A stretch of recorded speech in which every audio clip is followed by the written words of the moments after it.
MP ஆகிறார் விஜயபிரபாகரன். திமுகவுடன் கூட்டணி சேர்ந்த தேமுதிக. ஸ்டாலின் அதிரடி அறிவிப்பு. வருகின்ற 2026 சட்டமன்ற தேர்தலை முன்னிட்டு தமிழகத்தில் உள்ள அனைத்து அரசியல் கட்சி தலைவர்களும் தனது கூட்டணி அறிவிப்புகளை அவ்வப்போது அறிவித்து வருகின்றனர்.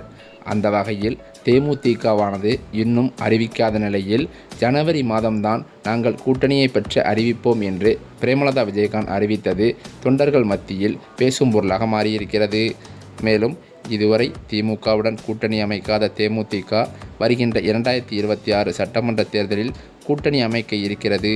சட்டமன்ற தேர்தலில் சுற்றுப்பயணத்தை எடப்பாடி பழனிசாமி துவங்கியிருக்கும் நிலையில் இந்த தகவல் அதிமுகவினரை அதிர்ச்சியில் ஆழ்த்தியுள்ளது.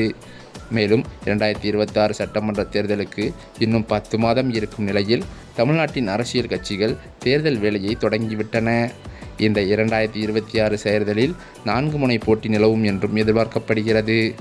திமுக கூட்டணி, அதிமுக கூட்டணி, நாம் தமிழர், விஜயின் தமிழக வெற்றிக் கழகம் ஆகிய 4 முனை போட்டி நிலவும் என்றும் இந்த சூழலில் திமுக கூட்டணி மிக வலுவாகவும் இருந்து வருகிறது. மேலும் 2019 தேர்தலுக்கு முன்பிருந்தே திமுக கூட்டணி தொடர்ந்து வருகிறது. 2019 மக்களவைத் தேர்தல், 2021 சட்டமன்ற தேர்தல், ஊரக உள்ளாட்சி இடைத்தேர்தல், 2024 மக்களவைத் தேர்தல் மற்றும் ஈரோடு உள்ளிட்ட இடைத்தேர்தல்களில் திமுக கூட்டணியே அபார வெற்றி பெற்றது. இதனால் 2026 தேர்தலிலும் இந்த கூட்டணி தொடரும் என்றும் எதிர்பார்க்கப்படுகிறதாம்.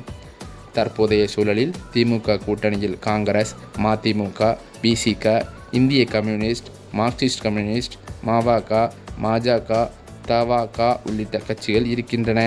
மேலும் சிறு சிறு அமைப்புகள், கட்சிகள் திமுகவுக்கு ஆதரவாகவும் இருந்து வருகிறது. இவைகளெல்லாம் ஒருபுறம் இருக்க, திமுக ஆட்சியை அகற்ற வேண்டும் என எடப்பாடி பழனிசாமி திட்டவட்டமாக செயலாற்றி வருகிறாராம். இந்த பருப்பெல்லாம் இங்கு வேகுமா என்று திமுக தொண்டர்களும் கிண்டலடித்து வருகின்றனர். இதுவரை அடுத்தடுத்து 2 முறை திமுக ஆட்சி அமைத்ததில்லை.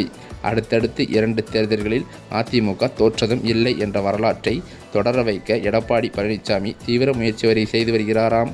ஆனால் கூட்டணிதான் பிரச்சனைக்குரியதாகவே இருக்கிறதே. தற்போதைய சூழலில் அதிமுக கூட்டணியில் பாஜக மட்டும்தான் இருந்து வருகிறது. மேலும் கடந்த தேர்தல்களில் அதிமுகவுடன் கூட்டணியில் இருந்த தேமுதிக, பாமக இதுவரை தங்கள் நிலைப்பாட்டை கூறவே இல்லை. இதுவே அதிமுகவுக்கு பெரும் பின்னடைவாகத்தான் பார்க்கப்பட்டு வருகிறது.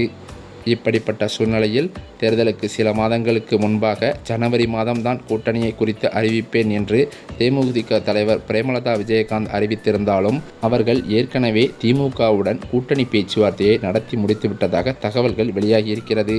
அநேகமாக திமுகவுடன் தேமுதிக கட்சி கூட்டணி சேர்ந்தால் விஜயபிரபாகரனுக்கு எம்பி பதவியும் கொடுக்க இருப்பதாக ஸ்டாலின் அறிவித்திருப்பதாகவும் பிரேமலதா விஜயகாந்த் சொல்லியிருக்கிறாராம். இதனை அடிப்படையாக வைத்து வருகின்ற 2026 சட்டமன்ற தேர்தலில் திமுகவுடன் தான் தேமுதிக கண்டிப்பான முறையில் கூட்டணி வைக்கும் என்று தேமுதிக தொண்டர்கள் மத்தியில் தகவல்களும் பரவி வருகிறது.